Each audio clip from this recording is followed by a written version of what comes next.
Food కల్తీ ఎవరు చేశారో తెలిసింది. ఎవరో చేశారో ఆల్రెడీ పోలీసులకు చెప్పానని కార్తీక్ చెప్పడంతో పారిజాతం, జ్యోత్స్నలు వణికిపోతారు. దీంతో కార్తీక్ ఏదో చేస్తున్నాడని జ్యోత్స్న అనుమానపడుతుంది. బావ కనిపిస్తున్నాడు, దీప ఎక్కడంటూ పారిజాతాన్ని ప్రశ్నిస్తుంది. అప్పటికే ఇంట్లో సీక్రెట్‌గా ఫోన్ పెట్టడానికి దీప ప్రయత్నించింది. తర్వాత ఏం జరిగిందనేది ఈరోజు రాత్రి ప్రసారం కాబోయే ఎపిసోడ్‌లో చూద్దాం. ఫోన్ రికార్డు చేసి బావ గదిలో పెట్టమన్నాదు కదా! దీప ఆ పనిలో నిమగ్నమైంది. అయితే దీప ఏం చేస్తుందో అని జ్యోత్స్న కంగారుగా లోపలికి వచ్చింది. అయితే అప్పటికే దీప ఫోన్ సీక్రెట్‌గా పెట్టింది. దీప నా గదిలోకి వచ్చిందని గ్రాని చెప్పింది. బయట బావ మాటలు వింటుంటే వైరా దొరికిపోయాడని అర్థమవుతోంది. వైరా దొరికిపోతే బావ ఎందుకు సైలెంట్‌గా ఉన్నాడు? నేను దీంట్లో ఉన్నానని అనుకుంటున్నాడో మరి ఎవరి రక్తం అన్న మాట ఎందుకొచ్చింది? అది నా గురించి అన్నాడా? కాశీ గురించి అన్నాడా? లేదా నా గురించి కాశీ నిజం చెప్పడం వల్ల అన్నాడా?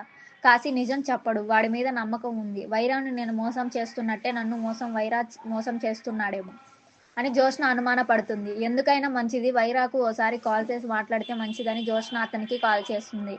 అయితే వైరాకు కాల్ చేసే సమయంలో దీప సీక్రెట్‌గా దాచిన ఫోన్ జ్యోత్స్న కంటపడుతుంది. ఇది బావ ఫోన్ అంటే బావకు నాపై అనుమానం వచ్చింది. అందుకే దీపతో ఇలా సీక్రెట్‌గా ఫోన్ పెట్టించాడని భయపడుతుంది జ్యోత్స్న. వెంటనే వైరా కాల్ చేయడంతో జ్యోత్స్న తన ప్లాన్ మొత్తం మార్చేస్తుంది. ఈ కేసుకు తనకు ఏం సంబంధం లేనట్టుగా కొత్త గేమ్ మొదలుపెడుతుంది జ్యోత్స్న. వైరా నుంచి కాల్ రావడంతో ఇప్పుడు నేను బావతో గొడవ పెట్టుకోవడం కంటే వచ్చిన అవకాశాన్ని వాడుకోవడం మంచిది. కాల్ రికార్డ్ అవుతుంది కదా! అవ్వని బావ నీ తెలివితేటలు నీకు ఉంటే నా తెలివితేటలు నాకుంటాయి అంటూ ప్లాన్ మార్చేస్తుంది.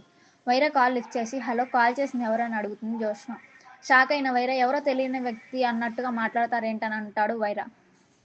ఏంటి వైరానా? మీరే నాకు ఫోన్ చేశారు. లిఫ్ట్ చేసేలోపు కాల్ కట్ అయింది. తిరిగి కాల్ చేశాను. లుక్ మిస్టర్ వైరా, నువ్వు ఎంత ట్రై చేసినా మా కంపెనీలో అడుగు పెట్టలేవు. మా మామయ్య తప్పు చేసినంత మాత్రాన అది నీ సొంతం అవుతుందని ఎలా కలగంటున్నావు అంటూ వైరాకు ఝలకిస్తుంది జ్యోత్స్న. డబ్బుతో కొనాలని చూస్తే ఇక్కడ కంపెనీ కొనడానికి ఎవరు సిద్ధంగా లేరు. నీలాంటి వాళ్ళు ఎంతమంది వచ్చినా జ్యోత్స్న పరువు ఎవరెస్ట్‌లా నిలబడే ఉంటుంది. మరోసారి ఎప్పుడు నా కంపెనీ జోలికి రావడానికి ట్రై చేయకు వైరాకు జ్యోత్స్న వార్నింగ్ ఇస్తుంది.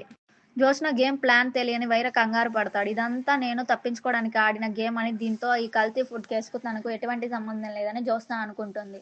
సీక్రెట్‌గా దాచిన ఫోన్‌ని తీసుకోవడానికి వచ్చిన దీపను ఏంటి వంటలక్క గారు ఈ సమయంలో నా రూమ్‌లో ఏం చేస్తున్నారంటూ దీపను ప్రశ్నించింది జ్యోత్స్న.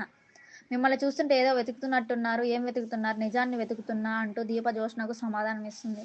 ఎక్కడ పోగొట్టుకున్నావు? అది తెలియకే వెతుకుతున్నా. మరో దొరికిందా అని దీపను వెటకారంగా అడగ్గా దానికి దీప దొరికిందనే అనుకుంటున్నా అని జవాబిస్తుంది.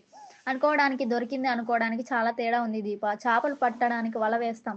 చేప వలలో పడుతుంది. కానీ వల నీటిలో ఉన్నంతసేపు ఆ చేపకు వలలో చిక్కుకున్నట్టు తెలీదు. ఎప్పుడైతే ఆ వల నీటిలో నుంచి బయటకు వస్తుందో